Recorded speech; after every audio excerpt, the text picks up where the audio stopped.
ஆன்மீக நண்பர்கள் அனைவருக்கும் வணக்கம். இன்றைக்கி ஆடி மாதத்தோட முதல் வெள்ளிக்கிழமை. பொதுவாகவே ஆடி மாதம்னாலே அம்மன் வழிபாட்டுக்கு ரொம்ப விசேஷம். அதுலேயும் இந்த வருஷம் ஆடி மாதம் முதல் நாளே வெள்ளிக்கிழமையில் ஆரம்பிக்கிறது தான் ரொம்ப ஒரு அபூர்வமான சக்தி வாய்ந்த நாளாக சொல்லப்படுது.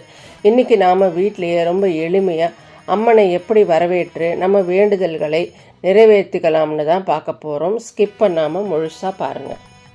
முதல்ல இன்றைக்கி காலையில் அல்லது மாலையில் உங்கள் வீட்டை சுத்தம் பண்ணிவிட்டு சாமி படங்களுக்கு மஞ்சள் குங்குமம் வச்சு பூக்களால் அலங்காரம் பண்ணிக்கோங்க. அடுத்து ஒரு முக்கியமான பரிகாரம், எவசில்வர் அல்லது இரும்பு இல்லாத பித்தளை அல்லது சொம்பு ஒன்று எடுத்துக்கோங்க. அதில் நல்லா சுத்தமான தண்ணியை நிரப்பி அதில் கொஞ்சம் மஞ்சத்தூள், வேப்பிலை, ஒரு எலுமிச்சம்பழம், அப்புறம் 1 ரூபாய் நாணயம் போடுங்க. இந்த சொம்பை அம்மனா உங்கள் குல தெய்வமாக மனசில் நினச்சி இந்த ஆடி மாதம் முழுக்க நீங்கள் எங்கள் வீட்டில் எழுந்தருளி எங்களோட வேண்டுதல்களை நிறைவேற்றி தரணும் அப்படின்னு மனம் உருகி வேண்டிக்கோங்க. உங்கள் மனசில் என்ன நியாயமான கோரிக்கை இருந்தாலும் அதை இன்றைக்கி அம்மன் கிட்ட வைங்க, கண்டிப்பாக நடக்கும். சரி, இன்றைக்கி என்ன நைவேத்தியம் பண்ணலாம்? பெருசாக செய்ய முடியலனாலும் கவலைப்படாதீங்க.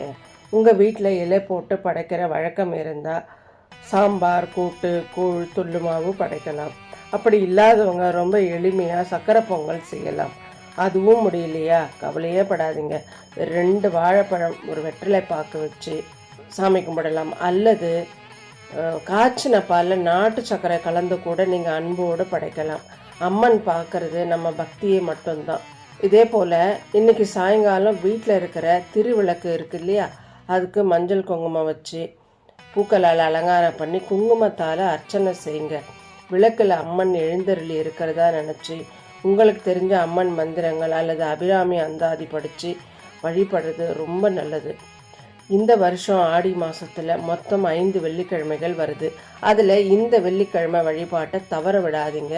இந்த எளிய வழிபாட்டை உங்கள் வீட்லேயும் செஞ்சு அந்த அகிலாண்டேஸ்வரி அம்மனோட அருளையும் உங்கள் குலதெய்வத்தோட ஆசீர்வாதத்தையும் முழுசாக பெறுங்க. இந்த வீடியோ உங்களுக்கு பயனுள்ளதாக இருந்தால் உங்கள் ஃப்ரெண்ட்ஸ் அண்ட் ஃபேமிலிக்கு ஷேர் பண்ணுங்கள். மறக்காமல் நம்ம சேனலை சப்ஸ்கிரைப் பண்ணுங்க. நன்றி. வாழ்க வளமுடன். அம்மன் அருள் பெருகட்டும்.